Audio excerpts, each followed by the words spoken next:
Hello, welcome to this tutorial of the TDSPL node from the first package of the Tricks plugins for Nuke. TDSPL is a complete tool that prepares footages for a clean composite. It's generally used with footages that have color screens like green, blue or even black screens, but it also helps merging different kinds of elements and footages together. It's composed of a dispel tool that removes color spills from blue or green screens, and an edge extend function that prevents outlines and wrong color in the aliasing and in transparent areas, while keeping as much detail as possible. So here's a green screen footage. We've extracted a mask and we want to compose it over this background. At this stage, if we merge these images with a key-mix node, for example, we can see that we have some green color all in the aliasing of the character, in the transparent areas like the dress, and we also have some color spill bouncing from the green floor on the leg. So we will use TDSPL to remove all this green spill of the footage and finish by extending the front's color in the aliasing to prepare our footage for a clean composite. So let's get the TDSPL node. You can find it in the Tricks panel and in the color menu. We're just going to insert this node to the front element, and as you can see, it already eliminates all the green spill from the footage. It already works and we haven't done anything yet. These are the default settings and they work for most cases. Actually, the node is already set to dispel green screen. If you have a blue screen, you just have to set it to blue. And in case you have a black screen, or if you don't have a colored screen, you should set it to none. This way you can then use the front extend functions that helps the integration of your footage without changing the color of your footage. Then these three parameters will give you precise control over the dispel result. As it removes all the green spill, it changes the global color of our character. So we're gonna just adjust them precisely to match the color of our background. All these parameters change the dispel of our footage, but they do not pass through a mask as opposed to other commercial solutions. This has the big benefit of preventing from any flicking in the final dispel result. If we want, we can now change and grade this dispel color through a dispel mask with all the parameters in this spill replace group. What we want here is to replace the color of the dispel in transparent areas like the dress to get closer to the global color of our background.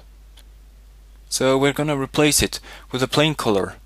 So let's put some brown color to get closer to the background's color, and we can fade the opacity of this color with the replace mix parameter, and we can grade this color with this grade spill color.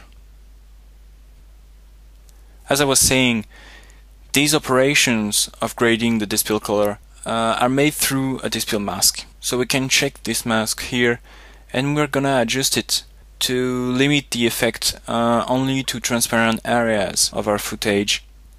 You can see here how it changes the transparent areas as we are adjusting the mask.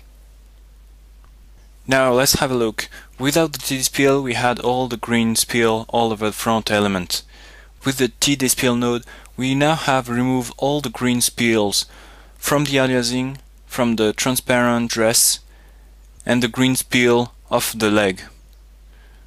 If we zoom, we still have some outline, some gray outline around the dress of the character. This is because our back color, which is very bright with this lamp, is brighter than what is surrounding the front element, which is dark. So we're going to use the front extend function from the second panel to fix this issue. For this, we just have to connect the compositing mask to the mask input of the TDSPL node. And as you can see, it already works without changing anything. These are just the default settings that work for many cases. To find out more information about all these parameters, there's a specific video tutorial describing them. Next, in the alpha channel of your result image, you can export the compositing mask that we've just plugged to the mask input. You can smooth it and pre-multiply the output result by this mask. You can also export the dispill mask that is used for the grading of the dispill color. You can do this if you want further adjustments to this dispill area. And finally, here's the result of our funnel compositing. We have replaced the key mix by the T-Compose plugin. The T-Compose integrates a color match tool that will grade locally the front element by the background. So you can see how the girl now is more in the same global color of the background. And T-Compose also integrates simulations of natural light bounces from the background to the front element. For example, we can see here on the dress how the bright lamp changes it in this particular area. There's a specific video tutorial about the T-Compose explaining all these functions. T-Compose and the T-Dispill nodes are both in the Trix One plugin package, and they both help easily to integrate any kind of footages. You can find out more information and video tutorials on our website at softwares.circus.fr. Thanks for watching.